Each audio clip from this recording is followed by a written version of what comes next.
Pour se mettre dans l'ambiance, on l'a déjà fait tout à l'heure par la prière, mais vous connaissez cette phrase, il y a plus de joie dans le ciel pour un seul pécheur qui se convertit que pour 99 qui n'ont pas besoin de conversion. Ou encore, une autre phrase, vous connaîtrez la suite, un homme avait 2 fils. Vous devinez ce qu'il y a après. Hein, parabole de l'enfant prodigue. Alors vous savez aussi bien que moi que sur le fronton de la basilique à Sainte-Anne, il y a 2 statues, Yvon Nicolazic côté sud et Pierre de Kerviolette côté nord. Ils ont été mis à 2 statues identiques, même grandeur, à la même hauteur sur le fronton. Ça veut dire quelque chose. Que ceux qui ont construit la basilique les ont mis là tous les 2. C'est que les 2 personnages avaient marqué l'histoire depuis le début. Ils sont représentés aussi tous les 2 dans le transept nord de la basilique. Sainte-Anne est au milieu, Pierre de Kerviolette regarde Sainte-Anne, Yvon Nicolazic regarde Sainte-Anne et Kerviolette baisse les yeux. Alors Kerviolette est né le 14 juillet, ce qui n'était strictement rien à l'époque, puisque nous sommes dans l'Ancien Régime. Hein? Voilà. Donc 1602, il naît à Auray, vous connaissez Auray, c'est pas très loin, vous voyez où est le Crédit Agricole, hein? À côté de la place Kerviolette d'ailleurs, mais il est né là, dans le bâtiment où est actuellement le Crédit Agricole. Alors 4 enfants dans la famille. Il avait 3 sœurs avant lui. Ses parents, donc son père s'appelait Olivier et sa mère Anne Guédot. Il naît après Françoise, Perrine et Jacquette. Et en 1607, il a 5 ans, donc il quitte Auray et ils viennent à Kerloix. Voilà, que vous connaissez tous. Alors il va passer son enfance à Kerloix. Plusieurs de ses ancêtres, au moins 3, étaient conseillers au Parlement de Bretagne, ce qui par la suite va bien l'arranger. 2 de ses beaux-frères vont devenir conseillers au Parlement de Bretagne. Alors, c'est un garçon vif, intelligent, qui va recevoir évidemment une bonne famille chrétienne, une bonne éducation chrétienne dans la famille bretonne. Voilà. Mais il va poser des problèmes tout jeune à ses parents. Il se montre très jeune, méchant, violent, vicieux, rebelle, indomptable. Ne pouvant pas supporter l'ambiance de la maison, il demande à ses parents de continuer ses études en collège. Alors, ses parents l'inscrivent au collège des Jésuites Saint-Thomas à Rennes. Donc c'est encore une toute jeune congrégation que les Jésuites, mais des éducateurs renommés. Et il va faire quelques études, et il va même faire un petit peu de droit, ce qui va évidemment l'arranger pour la suite. Mais même à Rennes, au collège, il était en pension, mais les pensions, c'était des pensions libres, enfin relativement libres. Alors il est plus intéressé évidemment par les loisirs et même les libertinages en ville avec les copains que par ses études. Bon, il va cependant suivre un petit peu. Alors, mais il n'a qu'une envie, c'est de fuir s'enfuir et d'aller le plus loin possible. Surtout, il ne pouvait plus supporter l'ambiance de la maison. Bon. Mais pour s'en aller, pour vivre, il fallait de l'argent. Alors il y a deux moyens pour avoir de l'argent, c'est de travailler ou de voler. Il va choisir la deuxième solution. Ouais. Allez, c'est le début d'une vie d'aventure inimaginable, vous le verrez tout à l'heure. Alors il est livré à lui-même parce qu'il va réussir à voler l'argent de son père. Et hop là, je m'en vais. Il apprend que l'envoyé du grand Turc, comme on disait à l'époque, l'envoyé du sultan de Constantinople se trouve à Vienne. Il décide de le rejoindre et de se faire mahométan, c'est comme ça qu'on le disait. Il est attaqué par des bandits en forêt noire. Ils étaient 3, les 2 copains sont tués. Lui, il échappe. Alors, écoutez bien tout ce qui va se passer. On aura l'éclairage ensuite. Alors il va arriver à Vienne, mais l'envoyé du Grand Turc est parti. Bon, tant pis, il revient au pays, au milieu d'épreuves difficiles et de terribles fatigues. Il revient en Bretagne, alors il a chassé petit à petit, il a chassé toute honte de son esprit et il ne va jamais avoir peur d'exprimer ouvertement ses excès. Et au contraire, plus il va et plus il en fait et plus il veut en faire. Dans le mal, évidemment. Il est possédé par la fureur du duel.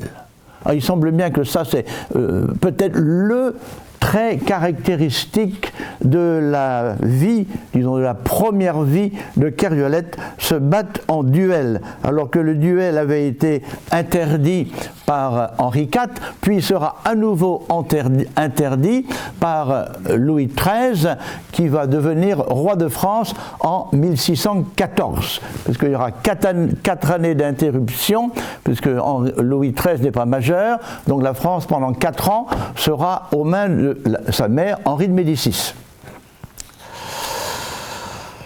Voilà, donc il voulait se battre, et il va un jour même aller se battre avec le maréchal de Thomines, le gouverneur de Bretagne, qui vient à Auray. Pourquoi pas? Il n'avait peur de rien. Alors, ce qui s'appelle de rien. Et il écrit « Je faisais des querelles.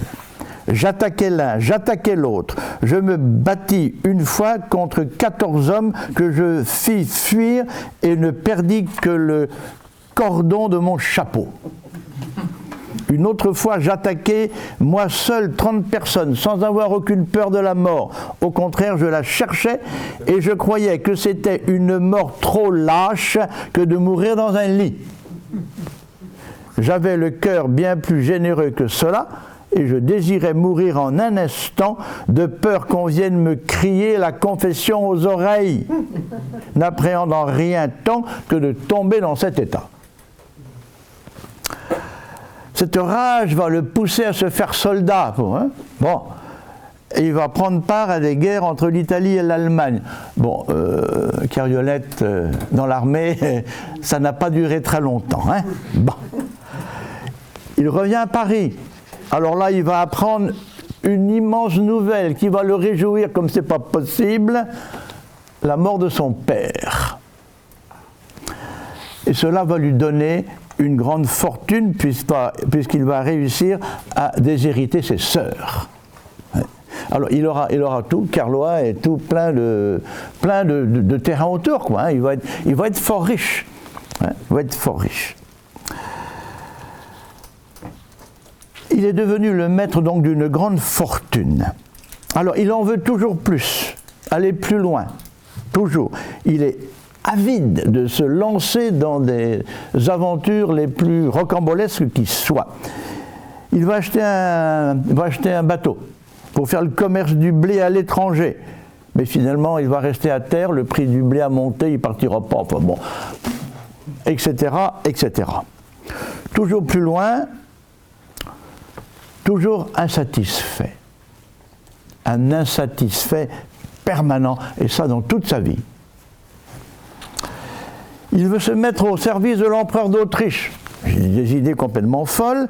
L'empereur d'Autriche qui avait déclaré la guerre aux grands Turcs, mais son but était de passer à l'ennemi. Il y a toujours l'idée de se faire mahométan. Bon, mais le projet a échoué. Le père Dominique, c'est celui qui a écrit ce livre. Au moment de Cariolette. La grande source de tout ce que je vous dis, c'est là. Le père Dominique de Sainte-Catherine, qui était un des carmes, qui était à Sainte-Anne. Et juste après la mort de Cariolette, il a tout écrit. Même s'il y a un autre qui s'est inspiré de celui-là, c'est le livre d'Hippolyte Le Gouvelot, le descendant de la famille, qui a écrit ça, mais c'était au 19e.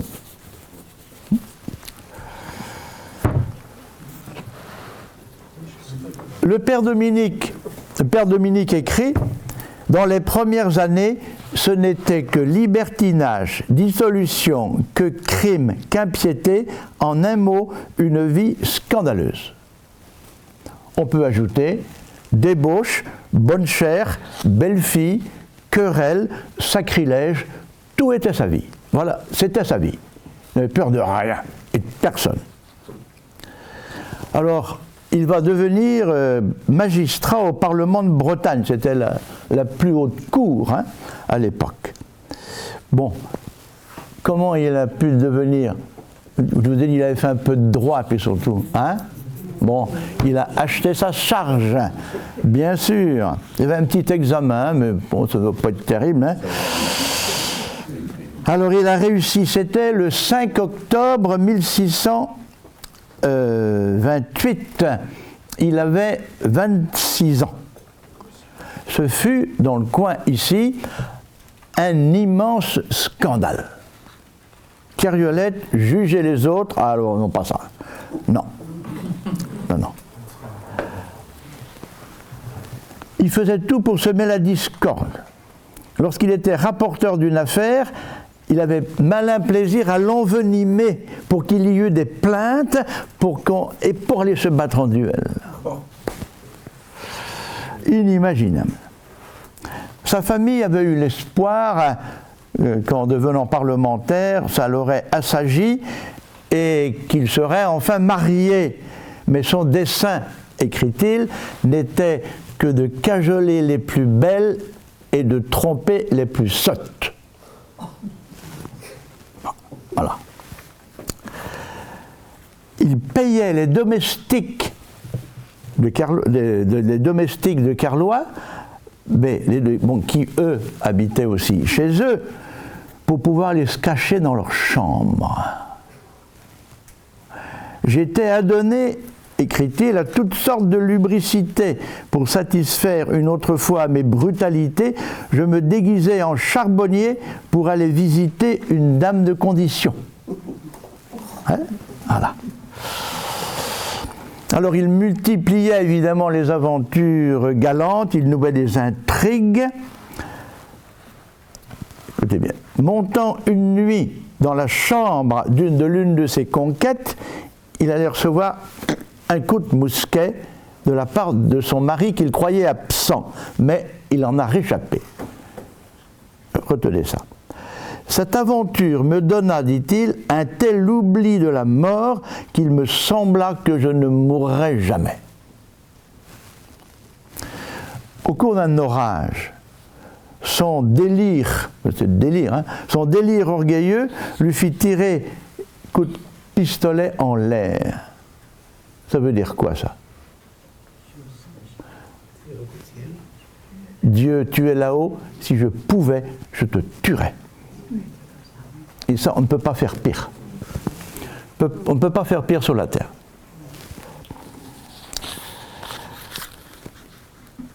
Un jour il alla à la rencontre d'un homme qui voulait le tuer. Il lui tire un coup de pistolet, il n'a rien eu, et il avait la rage, et cela a fait grandir encore la rage de se battre.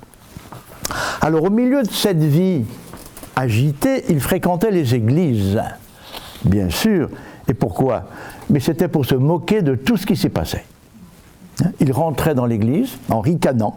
Il allait à la première place, oui, mais devant les gens, le prêtre étant tourné face au mur, quoi, il allait, puis il singeait le prêtre. Enfin, tout était bon pour mal faire, se moquer de tout le monde.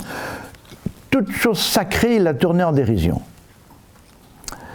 Alors nous sommes à l'époque des pèlerinages de Sainte-Anne, hein, 23-25, et il allait, bien sûr, les pèlerins passaient pas loin de chez lui, là, de Plateau, bien sûr. Alors il allait les voir, il se moquait d'eux, enfin, etc., etc., etc.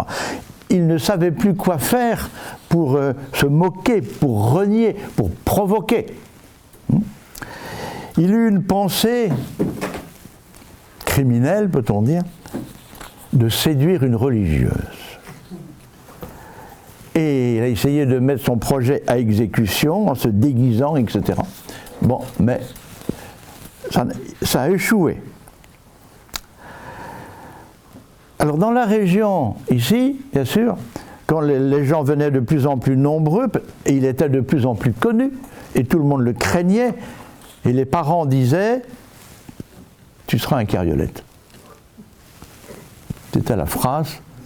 Et figurez-vous que quand même quelques siècles plus tard, je me souviens moi quand j'étais gamin à Colpo, hein, j'ai une à Colpo. À Colpo, quand on faisait les chénapans avec les petits voisins, on nous disait encore « Tu seras un Cariolette ». Et comme quoi ça traînait dans la campagne bretonne, hein. Eh oui. Est-ce que tout était mauvais chez lui? Est-ce qu'il n'y avait pas quand même une petite parcelle de bonté, quelque chose de bien? Et si, il a toujours fait l'aumône. Il pouvait le faire, hein? Et avec beaucoup de générosité. Sa compassion pour les pauvres était si grande. Écrit celui qui allait devenir son conseiller plus tard, le père Dominique de Sainte-Catherine. Sa compassion pour les pauvres était si grande. Il ne refusait jamais l'aumône, mais il refusait qu'on le remercie en lui disant qu'on prierait pour lui. Alors ça le mettait en colère. Il était en colère. Et surtout, il ne fallait surtout pas lui dire qu'on allait appeler sur lui la bénédiction de Dieu. Je faisais souvent l'aumône aux pauvres, et j'avais compassion de leur misère, mais non point pour l'amour de Dieu ni de la Sainte Vierge, car je ne voulais pas en entendre parler. De tels discours me faisaient horreur. Et lorsqu'un pauvre me disait « Je prie Dieu qu'il vous le rende » ou bien « Je dirai un Ave Maria ou mon chapelet pour vous », je lui disais qu'il ne me parlât point de cela et que je n'avais que faire de ces Ave Maria. Alors il se moquait de ceux qui priaient, il raillait les processions, les prières publiques, mais ça sera confirmé tout à l'heure, à la fin, je vous dirai. Il aurait dit, sans doute que c'est quelque part en partie vrai, un je vous salue Marie tous les jours. On comprendra ensuite. Alors pourquoi ? Par habitude d'enfance, par superstition, par promesse faite à sa mère, bon, on ne le sait pas. Mais le père Dominique écrit, il n'a jamais manqué de respect à la très sacrée Vierge, je le sais de source certaine. Et quoiqu'il ne crût point de Dieu ni en Dieu, il ne laissait pas passer de jour sans lui dire au moins un Ave Maria.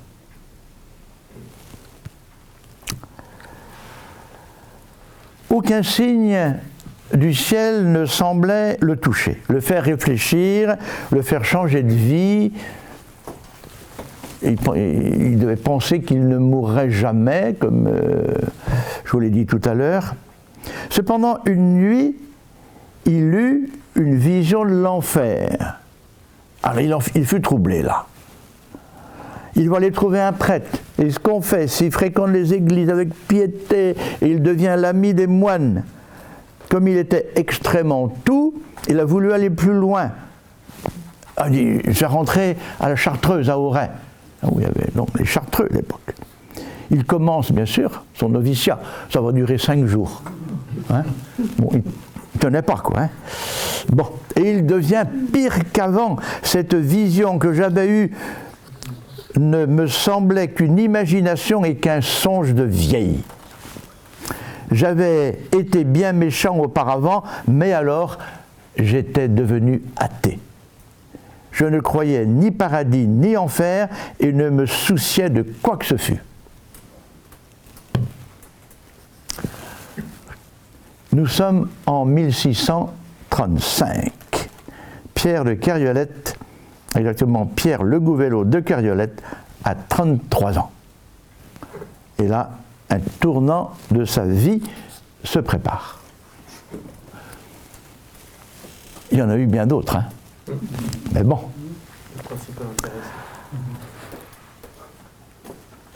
Alors, deuxième partie, si vous voulez, je vais vous parler quelques minutes de Loudun. En 1598, situé, 1598, l'édit de Nantes met fin aux guerres de religion et accorde la liberté de culte aux protestants en leur donnant des places fortes, dont les deux principales sont La Rochelle et Loudun. Loudun, vous connaissez ? La Rochelle, pas de problème. Loudun, si vous situez Tours, Saumur, vous descendez comme ça en triangle et quelque part vous tombez sur Loudun, qui est aujourd'hui dans le département de la Vienne. D'accord ? Bon, c'est la fin des guerres de religion. Bon, ça va quand même continuer un petit peu, hein. Et des nouvelles troublantes parcourent les villes et les villages. Depuis 1632, il se passe des choses étranges dans la ville de Loudun. On entend dire que toutes les religieuses d'un couvent sont possédées du démon, et aussi quelques autres laïcs attachés au monastère. Et l'on y fait des exorcismes. On vient de partout, de tous les coins de la France, et même de l'étranger, et même de la cour du roi. On vient voir ce qui se passe là. Une grande affluence de savants. On parlait à ces simples filles en latin, en grec, en hébreu, en turc, en tout ce qu'on veut. Elles comprenaient tout et répondaient à tout, si bien qu'un savant s'écria un jour « Il faudrait être fou ou athée pour nier ici la possession ». Lorsque les exorcistes, l'un d'eux le plus connu, c'est un jésuite, le père Surin. Lorsque les exorcistes interrogent les religieuses pour leur demander qui est à l'origine de l'état dans lequel elles sont, elles répondent « Urbain Grandier ». Et Urbain Grandier, c'est le curé de Loudun. Jeanne des Anges, qui est la supérieure du couvent, écrira plus tard « Un sorcier, Urbain Grandier, a ordonné aux démons d'entrer dans le corps des Ursulines. »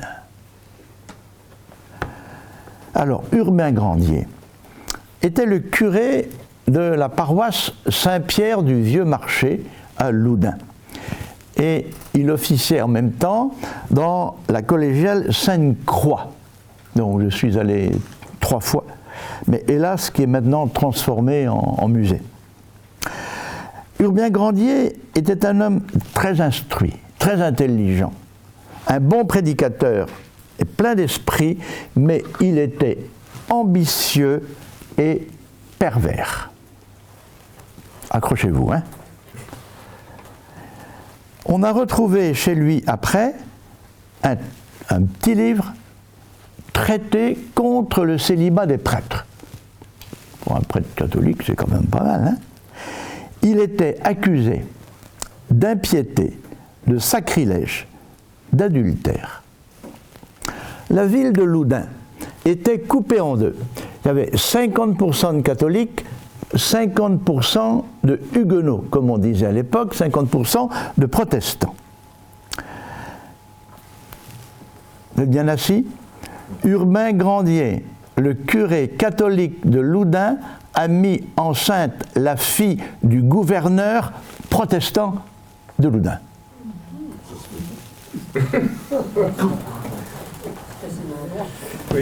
On est compte? Dans quel état est cette ville et cette paroisse? On est compte? Alors, c'est pas fini, hein? Il fut interdit de ministère par son évêque, l'évêque de Poitiers, qui s'appelait Monseigneur de la Roche-Posay, en 1630, interdit de ministère pour crime contre les mœurs, impiété et profanation. Il est réhabilité par l'archevêque de Bordeaux, Monseigneur de Sourdès, après une rétractation forcée des vicaires de la paroisse. C'est complètement fou. Hein. C'est pas aujourd'hui qu'on commençait les problèmes dans l'Église. Hein. Alors, quelle influence exerça Urbain Grandier pour mettre dans cet état toute la communauté? Alors, ça, là, il y a un mystère. De séduction, une intervention maléfique. Qu'est-ce qui s'est passé? Bon, on ne sait pas exactement. Toujours est-il que les faits sont là, hein, et que Urbain Grandier, son affaire, a fait évidemment grand bruit. S'intéressait, était présent aux exorcismes, pas tous les jours évidemment, mais sont venus l'évêque de Poitiers, l'archevêque de Tours, l'archevêque de Toulouse, l'évêque de Nîmes. Il y avait 8 prêtres pieux et savants, 5 docteurs de la Sorbonne, 11 pères de la Compagnie de Jésus, 2 pères carmes, 6 capucins, 1 dominicain, 1 récollet, 2 oratoriens. Bah. Les médecins, les exorcistes viennent à Loudun. Ça va durer encore 10 ans après ça, après la venue de Cariolette. Hein. La justice s'empare de l'affaire. Ah. Évidemment, ça va arriver aux oreilles de Richelieu. Ah. Parce que Richelieu entend dire que le curé Urbain Grandier a pris la tête des Huguenots contre lui. Ah, évidemment, le cardinal ne va pas se laisser faire. Il va envoyer à Loudun un émissaire, M. Jean-Martin de Laubardemont, qui était conseiller d'État, et chargé de suivre l'affaire. Mais il a une autre mission, qui est de démolir la forteresse de Loudun. Donc Loudun est une ville huguenote, puisque le gouverneur est protestant, que défend Grandier contre Richelieu. Ouais. Alors les partisans de Grandier vont essayer de le défendre et prétendent que les possessions ne sont qu'une farce qui est jouée par le curé qui soutient les Huguenots. Alors, on pourrait dire que Loudun vit des jours troubles dans une complexité politico-religieuse inouïe. Il n'y a rien à y comprendre. Quoi. C'est un méli-mélo innommable. Hein? Bon. Alors, M. de Laubardemont va suivre l'affaire avec sérieux, il va assister aux exorcismes, il va séparer la communauté des religieux dans plusieurs maisons de la ville pour mieux les surveiller. Il va s'informer de tout et il va saisir les papiers d'Urbain Grandier. Et après des mois de réflexion et de consultation, il y a eu une confrontation entre Urbain Grandier et les religieux et devant les évêques des prêtres, et le curé Urbain Grandier fut condamné à être brûlé vif. Ouais. Ce qui fut fait devant son église le 18 août 1634. Devant, écrit l'aumônier de l'hôpital de Poitiers, qui était là, devant 6000 personnes. Et Urbain Grandier est mort, on n'arrive pas à comprendre, hein, sans donner aucun signe de repentir. Aucun. Alors, Richelieu va faire abattre les murs de la forteresse, les murs des remparts de Loudun, et que va-t-il faire avec les pierres de la forteresse de Loudun? Il va faire construire 30 km plus loin la ville qui s'appelle Richelieu. Oui. C'est de là que ça vient. Donc la ville qui s'appelle Richelieu aujourd'hui doit son existence aux exorcismes, aux possédés de Loudun. Ouais. Drôle d'histoire quand même, hein. Alors évidemment, ça va tellement mal à Loudun. Des bonnes sœurs possédées, des exorcismes de démons, tout quoi. Carriolette dit chic, je vais aller voir ce qui se passe là-bas, moi. Ah oui, c'est quand même intéressant, non? Alors il court là-bas, avec un copain de bringue. Alors partout où il se passait des choses bizarres, anormales, eh bien il court, voilà. Alors il prend la direction de Loudun où il arrive dans les derniers jours de 1635.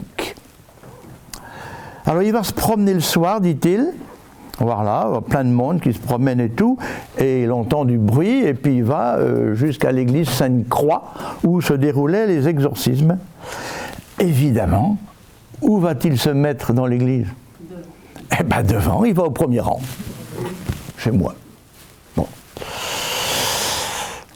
Et le lendemain, il revient avec son compagnon, qui va se trouver, lui, très mal à l'aise et qui va s'en aller.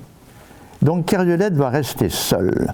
Moi, au contraire, dit-il, je me moquais de tout cela. Et il est face à une possédée qui lui dit « Monsieur, vous qui êtes un homme de cœur et généreux, que faites-vous ici parmi ces femmelettes? Je suis un homme de justice. Mais il faut être un homme de cœur pour rendre bonne justice. Je te connais bien. » Ça, c'était le premier soir. Il va revenir 4 jours de suite. Le 5e jour, il va vraiment bien se mettre en place dans l'église. Le prêtre, l'exorciste, parle du Saint-Sacrement. Et Carriolette, donc, raconte après lui-même. Il ne faut donc point d'autres armes, m'a dit le démon qui parle là. Prends celle-là, continua-t-il en montrant le Saint-Sacrement, et quitte les tiennes.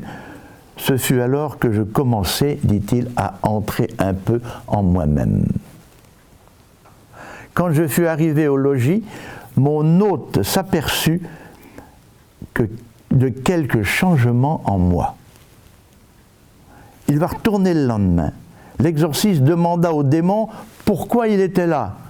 « Que sais-tu » reprit le diable en se tournant vers moi, en me montrant du doigt, si ce n'est pas pour la conversion de cet homme-là.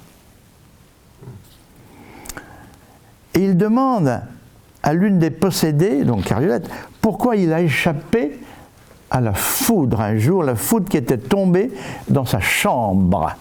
Hein, et à une arquebusade sous la fenêtre là, de la femme qu'il voulait aller voir, pourquoi il avait échappé à la foudre, etc., etc., et pourquoi il avait quitté la Chartreuse. Sans la Vierge Marie et ton ange gardien, je t'aurais emporté. Et pour la Chartreuse, Dieu n'avait point voulu souffrir un homme aussi impur dans sa sainte maison. C'est alors que je commençais à avoir peur. Pour la première fois de sa vie. Vraiment avoir peur. Et comme le père me regardait, je lui dis, mon père, il a touché au but. J'ai fait ce qu'il vient de dire. Il est désormais temps de pleurer mes péchés et de me convertir à Dieu. Et il dira ensuite, les possédés m'avaient dit plusieurs choses fort secrètes et dont aucun homme ne pouvait avoir connaissance. Carriolette étant Carriolette, il va faire une confession publique.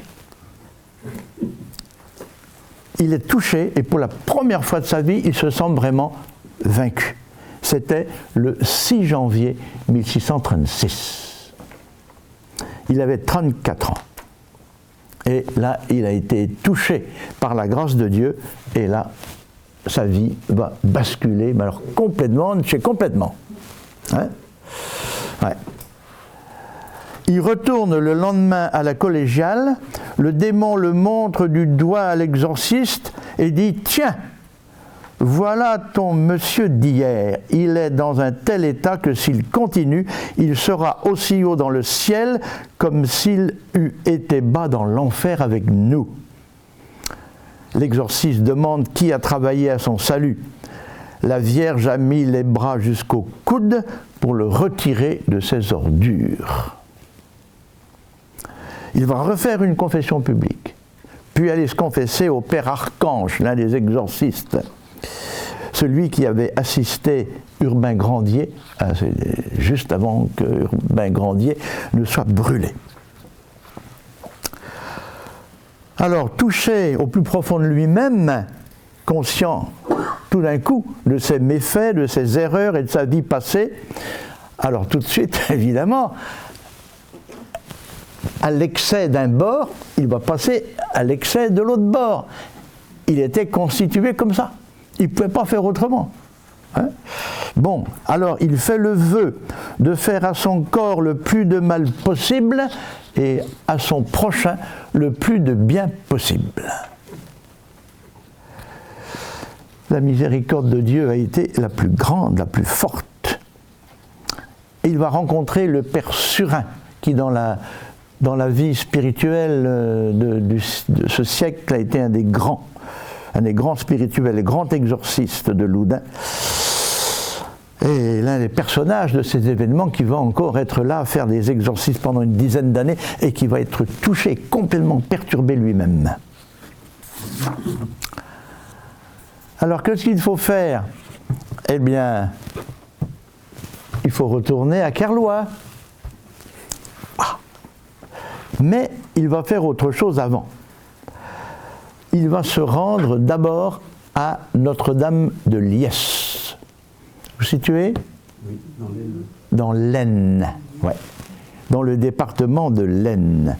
C'était le grand sanctuaire à l'époque. Vous voyez, vous pouvez éliminer les autres, hein. Il n'existait pas.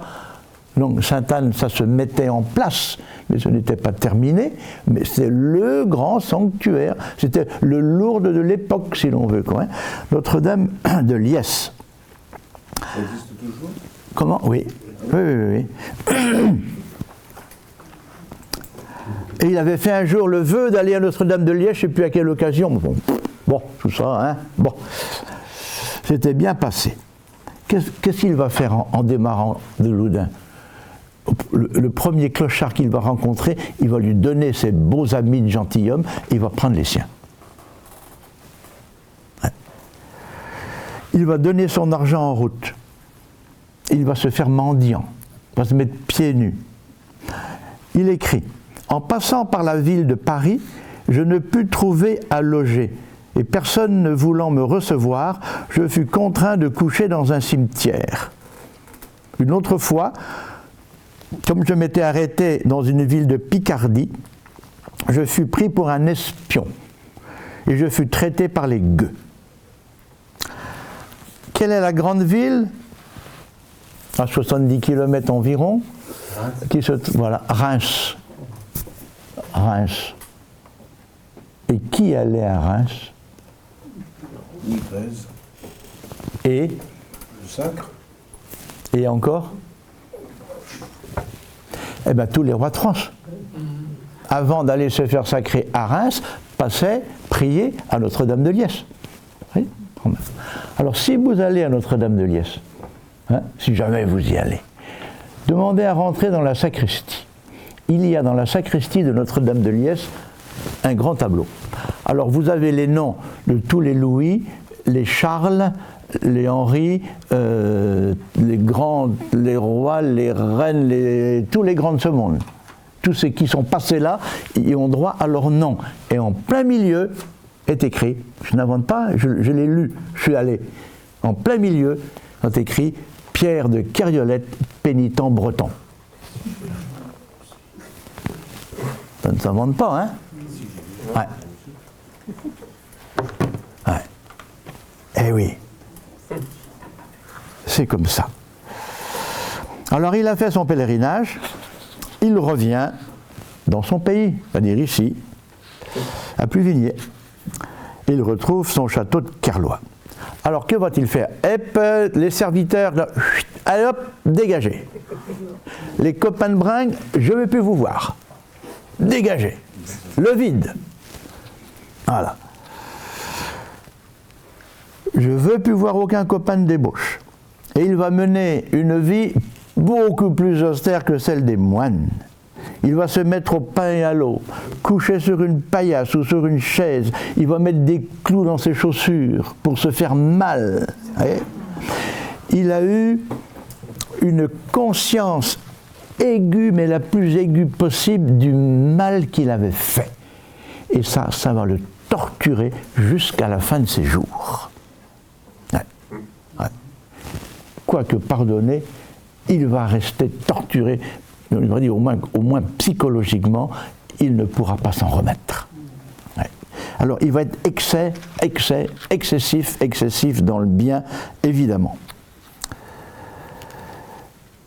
Son temps se passe entre la prière, l'étude, la méditation, au témoignage du Père Dominique. Souvent, il demeurait 5 à 6 heures de suite à genoux. Sa vie n'a été qu'une mort continuelle depuis le premier moment de sa conversion. Il avait été excessif dans le mal, il va être excessif dans le bien. Autrement dit, dans les deux cas, il était insupportable. Bah oui. Non, mais mon père, oui. Oui. Les saints sont des gêneurs, parce qu'ils nous montrent ce qu'on devrait être. Et, eh bien oui. Donc quand il revient à Kerlois, 11 ans après les apparitions, donc le pèlerinage de Kerana est en pleine expansion. Hein? La chapelle construite par les soins de Nicolas Zic, voilà, était remplie de la prière des pèlerins et qui venaient de plus en plus nombreux. Les premiers prêtres présents donc à Kerana étaient les Capucins, mais ils vont refuser de rester là, parce qu'évidemment, il y avait tellement de choses à construire, voyez, et les Capucins ayant fait vœu de pauvreté, ben, ils ne vont pas vouloir rester là. Ils vont s'en aller. Donc, Monseigneur de Rosmadec va faire appel à des carmes qui vont arriver en 1628, donc pour accueillir les pèlerins, organiser le pèlerinage, dire la messe, confesser, etc., etc. Donc Monseigneur de Rosmadec, qui est arrivé à Vannes en 1624, entre parenthèses, il avait été nommé en 1622, mais les moyens de l'époque n'étaient pas les nôtres, il a été ordonné que 2 ans après. Hein? Bon. Monseigneur de Rosmadec a été un très grand évêque, vraiment très très grand. On est 80 ans après un événement mondial là, dans cette période. Après quel événement? Qui va donner un énorme élan à l'Église. Le Concile de Trente. Un renouveau extraordinaire dans l'Église. Et Monseigneur de Rosmadec va tout faire pour mettre donc le Concile de Trente en application, et ça va marcher, il va y avoir un grand élan, et ça là, je vais vous dire, où est-ce que je vais... ah oui. Monseigneur de Rosmadec a fait venir dans le diocèse de Vannes les jésuites, les carmes, les capucins, des ursulines, des carmélites, des visitandines, des cordelières et des augustines. Évidemment, avec tout ça, ça va donner un élan à la vie spirituelle du diocèse.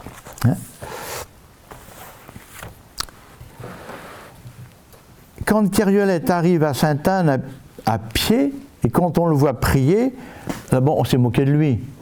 On dit non, pas lui quand même, quoi. Il est encore en train de jouer la comédie, quoi. Hein. Bon. Il a pensé une première fois à aller à la Chartreuse. Mais là, c'était plus de la comédie. La conversion était authentique. Alors, que faire? Il est indécis sur sa vocation, mais il multipliait les aumônes, les pèlerinages. Alors ça, il va en faire. Hein. Les neuvaines. Mais il fallait aller toujours plus loin, toujours faire plus, toujours faire plus. Son fond naturel n'avait pas changé. Pour aider au développement donc, de Kerana, du sanctuaire, il va donner de l'argent. Il va aussi en donner pour construire un hôpital à Auray. Il fit vœu de pauvreté par lequel il abandonnait tous ses biens aux pauvres et aux malades, ne gardant que ce qui lui était indispensable. Il a vendu sa charge de conseiller au Parlement de Bretagne. Que faire, dit-il? Je ruminais où je pourrais me retirer. Je pensais à me faire ermite. Mais il va rester à Kerloa et il va transformer donc le château de Kerloa en maison d'accueil pour les pauvres, les malades, les clochards, les mendiants, etc. Et je crois, Jean, que la partie est, c'est lui qui l'a fait construire pour faire. On disait. En fait, il a transformé en fait toutes les curies. Oui, c'est ça. On y accueillait tous les pauvres. C'est ça. Et pour en faire un bâtiment aussi de vêtements, de chaussures, etc. Ouais. Alors devant sa vie, devant sa piété, sa vie transformée, les gens petit à petit vont se dire mais bon, bah, ça semble vrai quand même, quoi. Hein.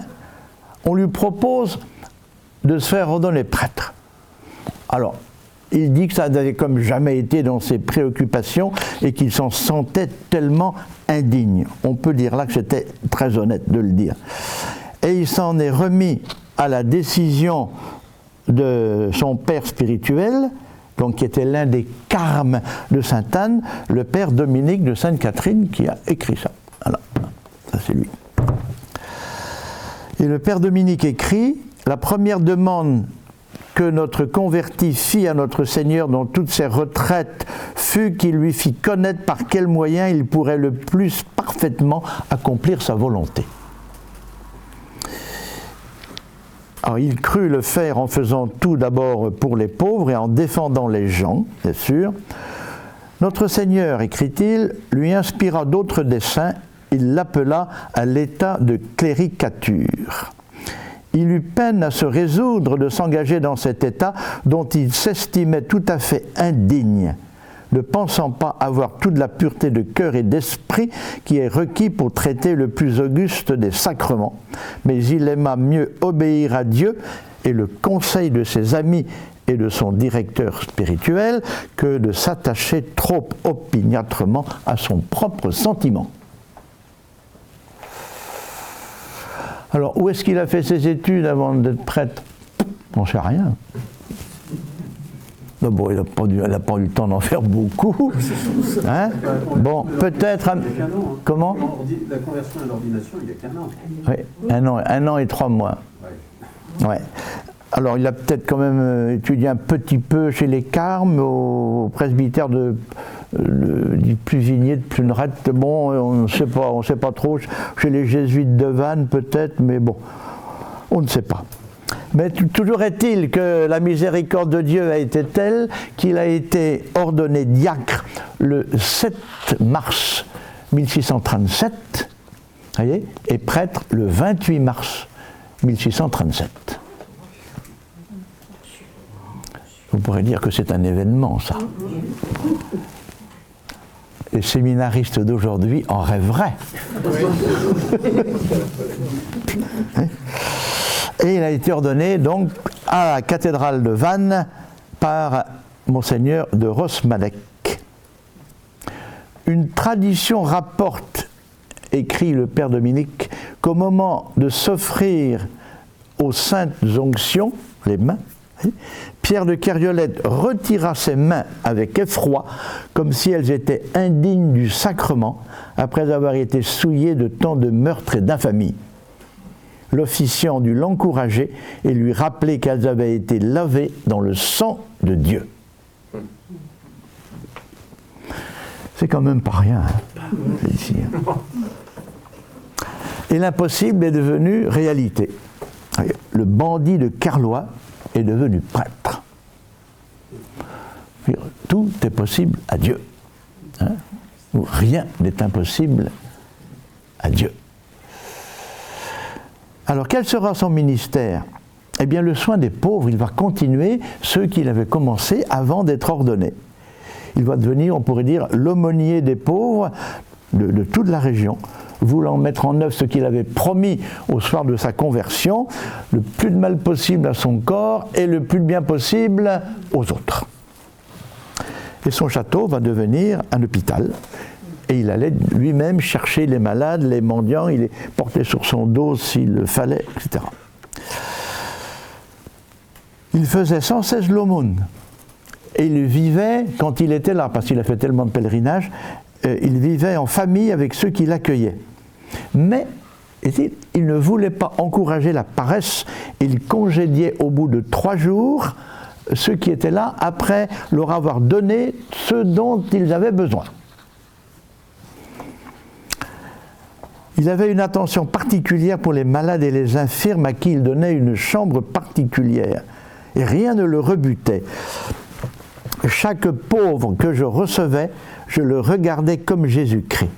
Si j'en rencontrais de bien malades, c'était eux que j'embrassais plus volontiers, pensant moi-même, peut-être voici notre Seigneur. Je rappelais à ma mémoire ce qui est arrivé à Saint-Martin, à Saint-François et à bien d'autres saints. Le Père Dominique écrit: pour imiter la naissance de Jésus, pour imiter la naissance du Fils de Dieu dans la pauvreté d'une étable, il voulut choisir l'écurie des chevaux pour sa demeure et le foin et la paille pour se reposer. À ce que j'ai appris de personnes très dignes de foi. Il accueillait les orphelins. Il donnait une dot aux jeunes filles. Il était débordant de miséricorde, de compassion pour les plus faibles, quoi. Il avait vraiment un amour authentique, c'est vraiment une conversion radicale, quoi, hein. Ouais. Alors, il allait célébrer la messe à la chapelle de Miséricorde, bien sûr. La chapelle qui avait été construite en 1660 et qui avait été achetée ensuite par sa famille. Et là, il priait des heures et des heures, il confessait. Et dans les dernières années de sa vie, il a même fait des exorcismes dans la chapelle, ce qui faisait venir beaucoup de monde à la chapelle. Le Père Dominique donne ce témoignage: cette chapelle lui a plus servi de logement et de lit que sa propre maison. Il y passait des journées entières, excepté le temps de ses repas, et celui qui l'employait à servir le dîner aux pauvres. Il a dû affronter une série de procès pour défendre des gens, hein, pour défendre ses droits plutôt, et des parts d'héritage. Il faisait tout pour tout gagner et tout donner aux pauvres. Il prenait toujours la défense des petits, des plus faibles. Il s'était fait aider. Donc à Carlois, il se faisait aider pour tous les repas, accueillir, etc., etc. Puis surtout quand il était absent, il se faisait aider par des gens. Il a été un pèlerin infatigable. Il avait une soutane, bien sûr. Elle devait être pas mal usée. Il avait une maladie, c'est la goutte, qui paraît-il, fait énormément souffrir. Il avait les pieds déchirés. Il ne prenait comme nourriture que du pain qu'il allait mendier aux portes. La liste des pèlerinages qu'il a fait est impressionnante pendant ses 23 ans de sacerdoce. Et je vais m'attarder un peu sur du moins une des étapes d'un de ses pèlerinages. Quand il est parti à Saint-Jacques de Compostelle. Environ l'an 1651. Là, c'est le père Surin qui écrit. Hein? Il passa à Bordeaux, allant à Saint-Jacques de Compostelle. N'ayant pas trouvé quelqu'un de sa connaissance, et le portier de la maison le prenant pour un pauvre prêtre, il passa outre et fit son chemin. Au retour, il sut que j'y étais et vit les prêtres. Donc le père Surin, qu'il avait connu à Loudun, se trouvait, lui le jésuite, se trouvait dans la communauté des jésuites de Bordeaux, quand Kerriolette y passe. Ce fut au mois de novembre qu'il passa et fut fort vu en cette ville par les personnes de condition, donnant à tous une grande édification à cause de son mépris du monde. Alors, essayez de bien retenir, vous comprendrez la suite.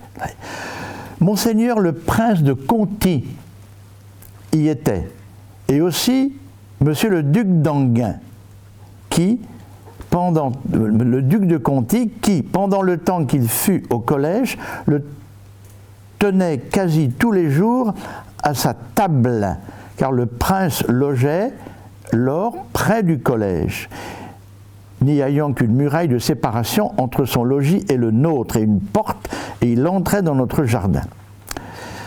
Kerriolette traitait avec les princes avec une grande simplicité et un mépris du monde. Sa vie était, dès qu'il était levé, d'aller en quelque église où il était à dire la messe et à prier Dieu jusqu'à midi. Quand il entendit midi, il allait dîner là où il était convié. Tout l'après-midi, il était en conversation, profitant beaucoup aux âmes. Il vivait sans respect humain et touchait les esprits par ses propos. Il parlait aux grands et aux princes et leur disait les vérités, car il marquait clairement ne se soucier que de Dieu. Alors la suite est très surprenante. Je vous disais tout à l'heure que Kerriolette racontait ce qu'il avait été. Hein? Qu'il avait été un bandit. Il le racontait. Voilà. Bon. Et le prince de Conti va rester très marqué par cette rencontre. Le prince de Conti avait été le collègue de Molière au collège des Jésuites de Clermont. Vous retenez ? Hein ? D'accord ? Bon, et le prince de Conti était ensuite devenu le protecteur et le mécène de Molière. Autrement dit, disent certains, il n'est pas impossible que le récit de la vie de Kerriolette ait servi de base au Don Juan de Molière. C'est une hypothèse, mais qui ne serait pas impossible. Alors, je vous lis les dernières lignes, presque les dernières lignes du Don Juan de Molière. Don Juan cause. Le ciel a inspiré à mon âme le dessein de changer de vie. Et je n'ai point d'autre pensée maintenant que de quitter entièrement tous les attachements du monde, de me dépouiller au plus tôt de toutes sortes de vanités et de corriger désormais par une vie austère tous les dérèglements criminels où m'a porté le feu d'une aveugle jeunesse. Et Sganarelle dit « Ah, monsieur, rendez-vous à tant de preuves et jetez-vous vite dans le repentir. » Et donc Juan répond « Non, non, il ne sera pas dit, quoi qu'il arrive, que je sois capable de me repentir. » Ouais. Bon, ce n'est qu'une hypothèse, mais après tout, pourquoi pas ? Pourquoi pas ?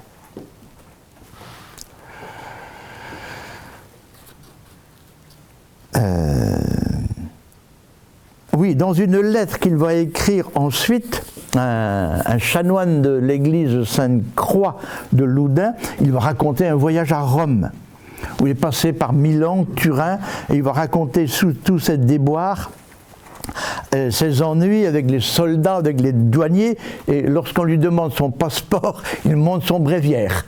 Ouais. Bon. Et il est retourné plusieurs fois à Loudun. Et on en a le témoignage par la sœur Jeanne des Anges, elle-même, qui était la supérieure de la communauté, là-bas. Et elle écrit: le 2 octobre 1655, Monsieur de Cariolette a été environ 12 ou 15 jours en ce pays, logé chez Monsieur Mignon, qui était l'ancien aumônier du couvent. Vous savez les sentiments qu'il a de moi. Ils vinrent me voir ensemble et me parlèrent rien que de choses vagues et de voyages.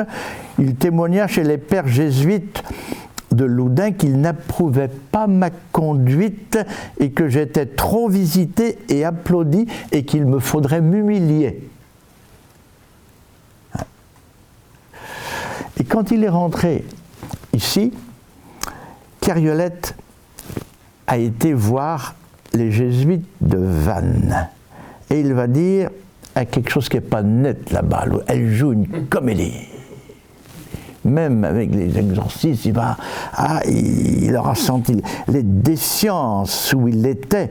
Une amie, Madame Duhoux, qui est une amie de sœur Jeanne des Anges, parle des déviances où il était. Que la mère des anges ne fut en illusion et ne fut même trompeuse.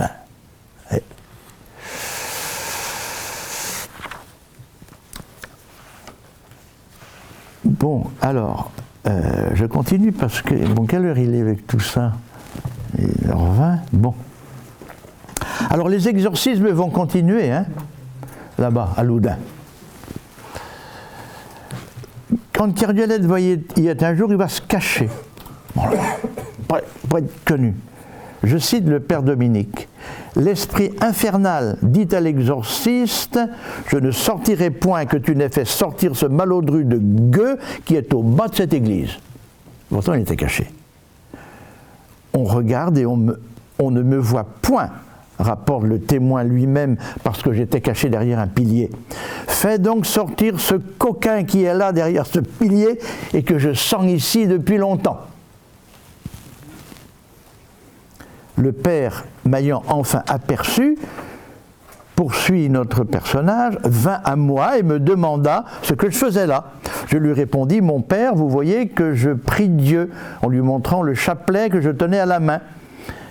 Le père s'en retourna vers la possédée, et parle donc, s'écria le démon, poussé hors de lui par ce silence de l'humilité. Comme te voilà fait avec tes guenilles, de quoi t'es-tu avisé, dis donc, faiseur de pèlerinage, de venir ici en cet équipage? Or, je te dis, c'est le démon qui cause, hein, je te dis que la volonté de Dieu n'est pas que tu embrasses la pauvreté du cloître parce qu'elle est trop honorable pour toi, mais que tu vives en pauvre prêtre parmi le monde. Tu as reçu beaucoup et de très grandes grâces par le moyen de la Vierge Marie. Elle a mis le bras jusqu'au coude pour te retirer de l'enfer. Et je te dis que tu seras aussi grand saint dans le ciel comme tu as été grand pécheur sur la terre, si tu continues de vivre comme tu commences. Mais assure-toi bien que nous ne manquerons pas de te tenter et de te tourmenter. Tu es à présent bien mortifié, je t'ai vu autrefois si galant et joyeux, pourquoi portes-tu ces habits et cette grosse chemise? Je t'ai vu autrefois bien couvert, à présent il faut que tu te caches. Oh. Alors bien évidemment, c'est à Sainte-Anne qu'il a passé le plus de temps dans son pèlerinage, hein. Il a encore retourné une deuxième fois à Notre-Dame de Liesse et à Paris. Il a rencontré un certain père Bernard, surnommé le pauvre prêtre, qui faisait un peu là-bas, au niveau des pauvres, ce que Cariolette faisait ici. Il s'occupait tellement des pauvres, il était tellement dépouillé lui-même qu'on l'appelait le fou de Dieu. il a rencontré bien d'autres pêtres, des grands. Certains connaissent peut-être M. Ollier, qui est un des grands pères spirituels au XVIIe siècle et qui a fondé le premier séminaire français. Kerriolette a rencontré Saint Vincent de Paul. Ouais. Quand même, belle rencontre. Hein. Anne d'Autriche, on connaît Anne d'Autriche dans le coin ici. Hein. Anne d'Autriche voulait rencontrer Kerriolette, mais il n'a pas voulu, il a refusé. Il ne voulait pas voir les grands de ce monde.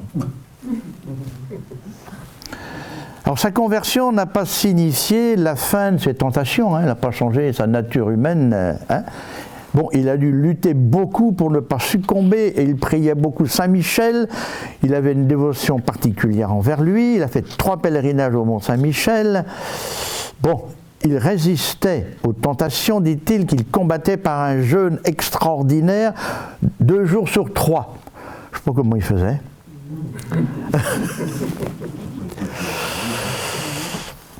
Alors, tenez-vous bien. On va de choses étranges en choses étranges dans la vie de Kerriolette. Figurez-vous que peu avant sa mort, avant la mort de Monseigneur de Rosmadec, Monseigneur de Rosmadec a pris Kerriolette comme testamentaire. Va le faire quand même, hein? Ouais. Eh oui. Alors, il avait une renommée, quoi, hein, le grand père spirituel. On le venait voir de partout, on voulait le voir, le consulter, etc., etc. Bon, il avait aussi beaucoup de dévotion pour le chemin de croix. Il passait des heures devant le Saint-Sacrement. Il était très dur, évidemment, je vous l'ai déjà dit, très dur pour lui-même, quoi, hein, mais pas rigoriste. Non, il n'était pas rigoriste pour les autres. Il n'a pas été touché, semble-t-il, par cette erreur de l'histoire de l'Église au XVIIe siècle, qui était le jansénisme. Quelque chose de très rigide, quoi, de très dur,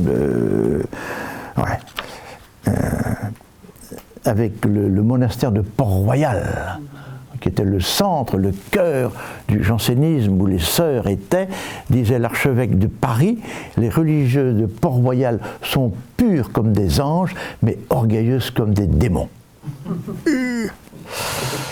D'accord ?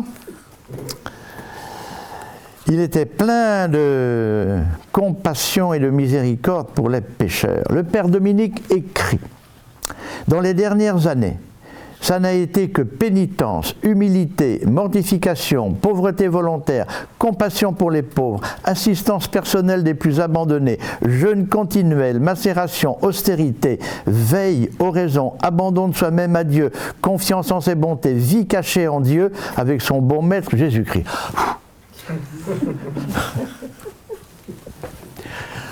Mais il a abîmé sa santé. Évidemment, il a voulu être excessif comme il l'était par nature. Il fit le vœu de jeûner au pain et à l'eau pendant 3 ans, écrit le père Dominique. Si la rencontre de quelques compagnies ne l'en dispensait, ne voulant pas paraître au dehors dans des pénitences extraordinaires. Ouais, quand même. Mais nous pourrions dire que sa vie n'a été qu'un jeûne continuel. Et il le pratiquait même comme un remède salutaire, tant pour le corps que pour l'âme. Moi, j'ai déjà du mal à jeûner depuis 2 jours en carême. Alors.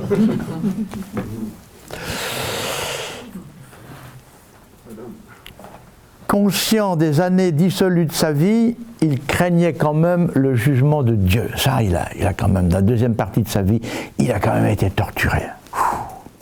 Comme je lui demandais un jour pour quel motif il s'animait davantage au service de Dieu, sur quel principe et sur quelle maxime il se fondait plus fortement pour persévérer dans ses exercices, et enfin quelle pensée de Dieu l'occupait davantage, il me répondit que c'était la pensée de ses jugements, vu l'énormité de ses péchés, la force de ses tentations et l'expérience de ses faiblesses, qu'à peine le plus juste pourra-t-il se justifier devant la présence de Dieu. En 1658, il tomba malade. Ce fut une rude épreuve, car il avait peur de paraître devant Dieu.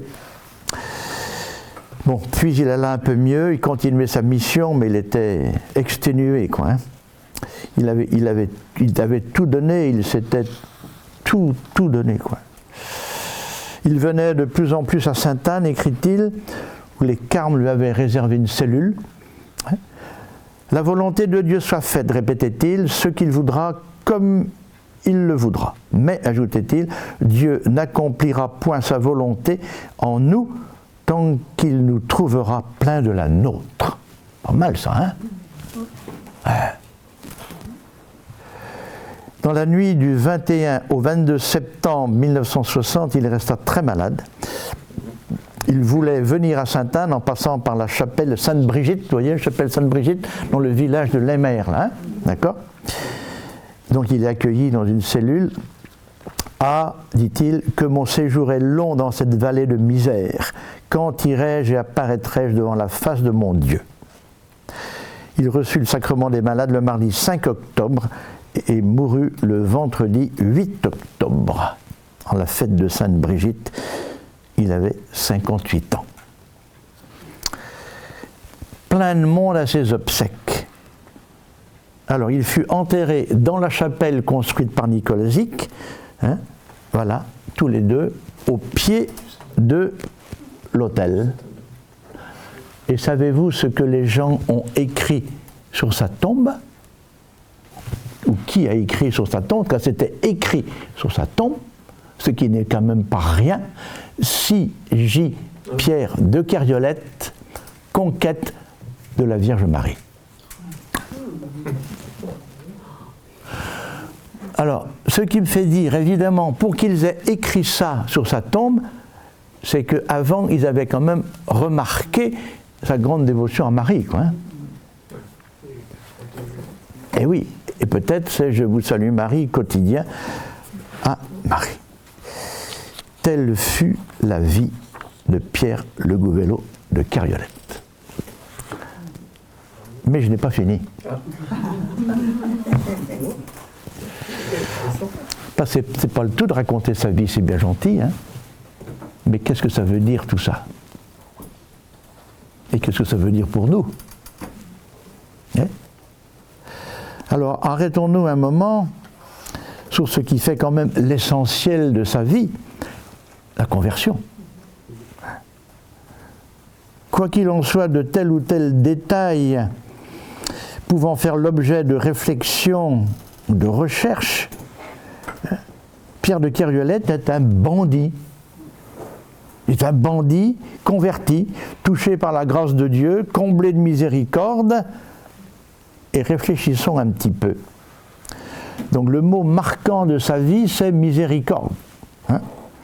Ce grand pécheur a été touché, retourné, renversé par la miséricorde de Dieu, et à son tour, il a fait miséricorde pour prendre soin des autres après sa conversion. Et la Providence faisant bien les choses, il allait dire la messe à la chapelle de Miséricorde.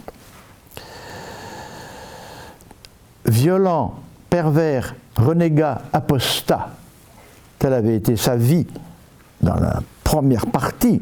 Hein. Mais le trait le plus caractéristique de sa jeunesse est sans doute la violence, quoi. L'épée, se battre. Oui. Alors, n'oublions pas qu'en ce début du XVIIe siècle, nous sommes à l'époque qui sera écrite ensuite par Alexandre Dumas. Autrement dit, nous sommes à l'époque de d'Artagnan et des Trois Mousquetaires, hein, des batailles entre les gardes du cardinal, hein, et les mousquetaires du roi. D'accord ? Voilà. Duel.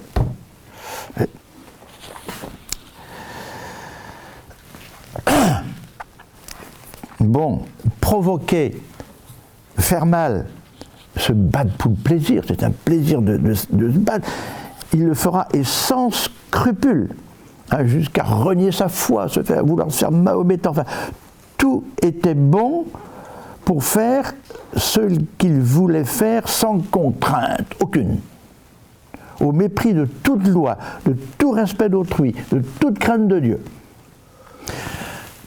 Pierre de Kériolette avait une idole, il n'avait qu'une idole, lui, la pire. La pire. Ça, c'est terrible. Hein? Vous l'avez compris, c'était un insatisfait permanent, aller toujours plus loin, tant dans le mal ou le bien après que dans la distance. C'est un jusqu'au boutiste. Hein? Ouais. Il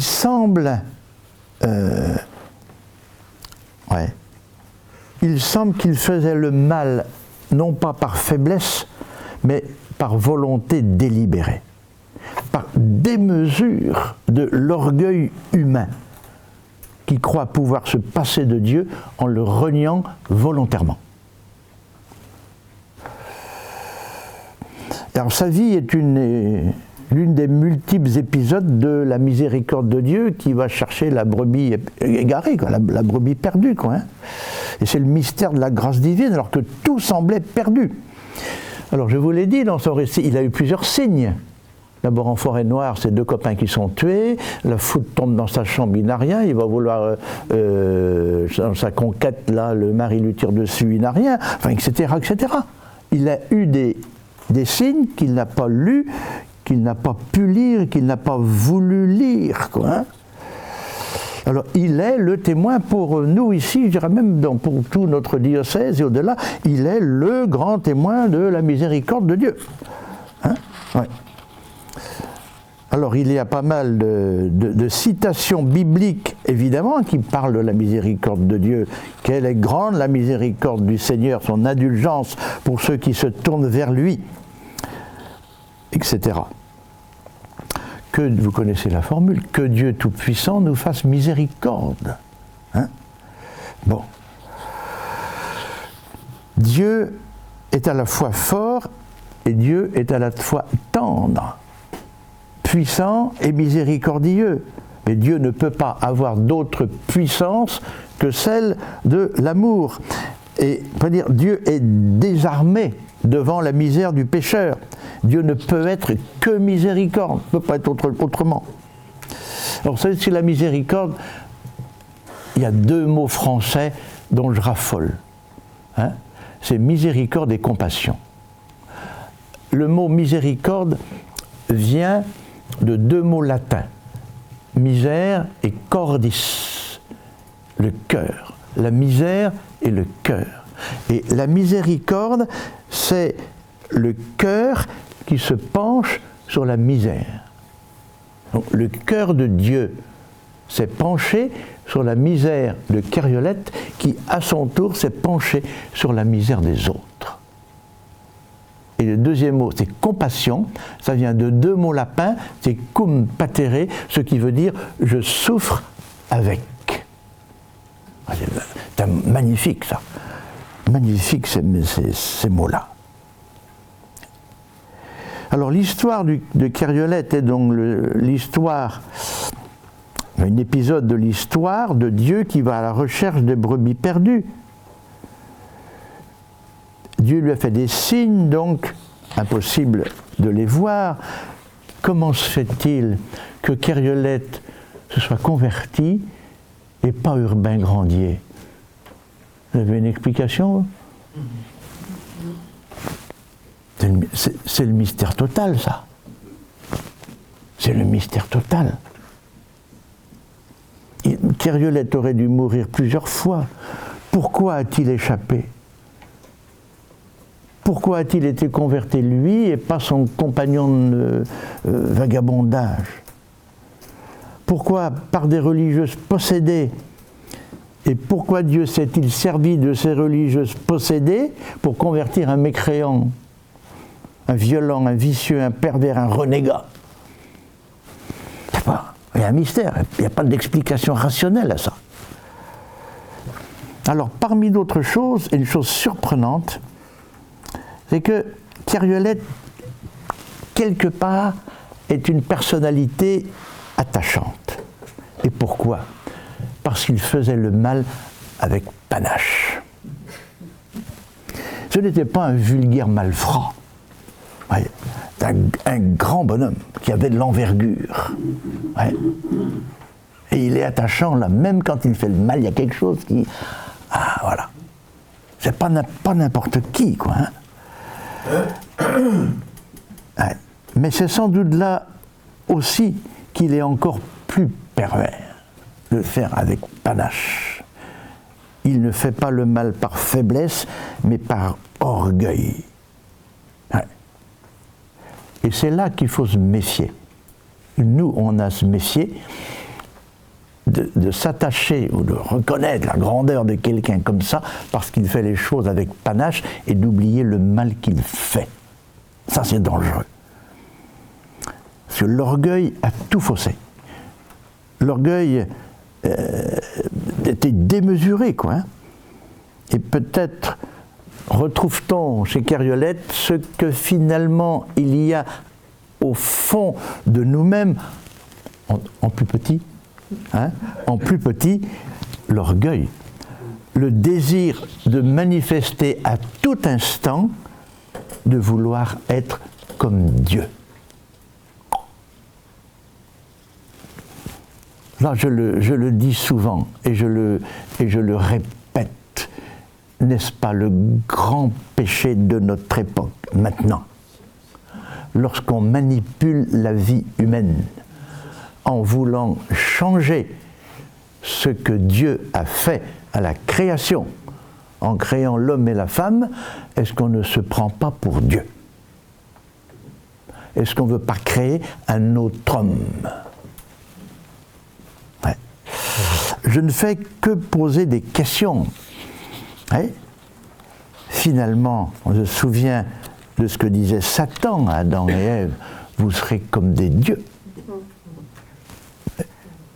Il y a ça, c'est chacun de nous, quelque part, on voudrait bien se passer de Dieu. Je n'ai pas besoin de toi pour vivre. Oui. On voudrait quelque part refuser de dépendre de Dieu. Et lui, alors chez lui, chez Cariolette, ça c'était à l'excès, quoi. À l'excès. L'orgueil humain, mais démesuré à l'excès. Alors on peut se poser la question, mais pourquoi il était comme ça finalement dès le départ? Alors, est-ce que c'était par éducation, par héritage génétique, par influence quelconque dans la famille, les amis, le voisinage, la société, l'époque, enfin, aucune réponse ne peut nous satisfaire. Aucune. On peut peut-être dire une chose, il avait 3 sœurs avant lui. Et avant, dans cette famille-là, quand on s'appelle le Gouvelot de Cariolette, avoir un garçon qui va perpétuer, il a dû être adulé, adoré, il a dû lui tourner la tête. Peut-être. La conversion de Cariolette est d'abord et avant tout un mystère. Le mystère de la grâce de Dieu. Et plus je réfléchis, enfin des années et des années que je travaillais tout ça, plus je me dis que l'histoire de Cariolette, l'histoire des possédés de Loudun, enfin tout ça, c'est un mystère. Cariolette a été l'objet de la perversité de Satan, mais en même temps, il a bénéficié à un degré suprême de la grâce de Dieu. Moi, je n'y comprends rien. On a l'impression que Dieu s'est servi de lui pour en convertir d'autres et pour confondre Satan.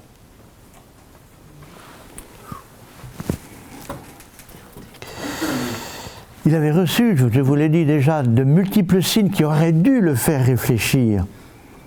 Mais il a fallu que Dieu aille jusqu'à se servir de Satan chez les possédés pour le convertir. Autrement dit, Dieu s'est servi de son dernier joker, Satan. Il n'avait rien pu avant. Il lui avait fait plein de signes qui n'avaient pas été vus. C'est quand même quelque chose, hein? C'est quand même quelque chose. Dieu s'est servi de son pire ennemi pour convertir Cariolette. Ouais. Dans la première partie de sa vie, ici, dans le coin, évidemment, Kyriolette, c'était l'anti-nicolazique. Hein? C'était le démolisseur du pèlerinage naissant. Mais c'est lui qui est devenu prêtre. Oh, le mystère total. Encore un petit peu? Non, il faut que je m'arrête? Bon, je vais résumer. Hein. Nicolazique était la figure des béatitudes. Il n'y avait aucun lien apparemment entre eux, sinon qu'ils étaient baptisés tous les deux. Lorsqu'on regarde la vie de Nicolazique, on ne voit pas comment il aurait pu se convertir. On ne voit pas du tout. Alors qu'est-ce que ça veut me dire à moi, à chacun de nous, hein? Ça nous pose une question, cette conversion. Ouais. Je ne pense pas être allé aussi loin que lui. Hein? Bon, mais ai-je le droit de me comparer à lui, sinon pour me convertir? Ah oui. Et qu'est-ce que ça veut nous dire à nous aujourd'hui, donc 400 ans après l'histoire du pèlerinage de Nicolazique, Kyriolette, là ils étaient ensemble ici. Hein? À quelle conversion je suis appelé? À quelle conversion nous sommes tous appelés? Kyriolette, c'est l'enfant prodigue de Kerala, c'est l'enfant prodigue de Kerlois. Hein? Et l'amour de Dieu ne l'a jamais abandonné. Ouais. Il y a quelques années, un journaliste m'avait demandé, quand j'étais à Sainte-Anne, est-ce qu'il y a des Kyriolettes aujourd'hui? Je répondis oui, moi.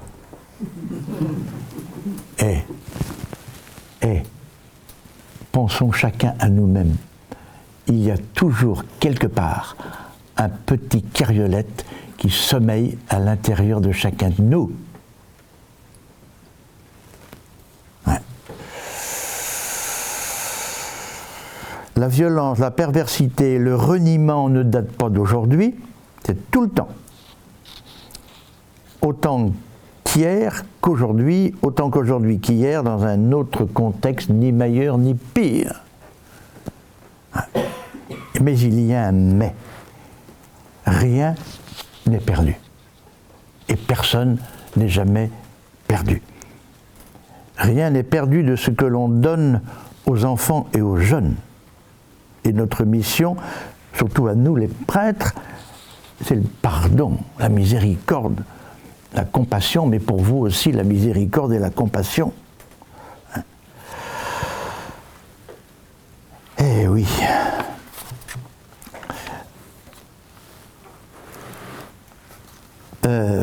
Oui, la constante dans sa vie, c'est l'aumône, je vous disais. Il a toujours fait l'aumône, dit le père Dominique, là. Il a toujours été généreux, mais là aussi il y a quelque chose qui a profondément changé. Dans la première partie de sa vie, il faisait aumône par condescendance, une petite pièce au clochard du coin, du haut de son cheval. Hein? Mais après, c'était plus la même chose. Il faisait aussi l'aumône, mais plus de la même façon. Dans la deuxième partie de sa vie, il ne donnait plus, il se donnait. Ouais. Et il va tout donner. Il s'est dépouillé de tout, mais complètement. La grâce de Dieu a été la plus forte. Alors rendons grâce à Dieu pour la conversion de Kyriolette.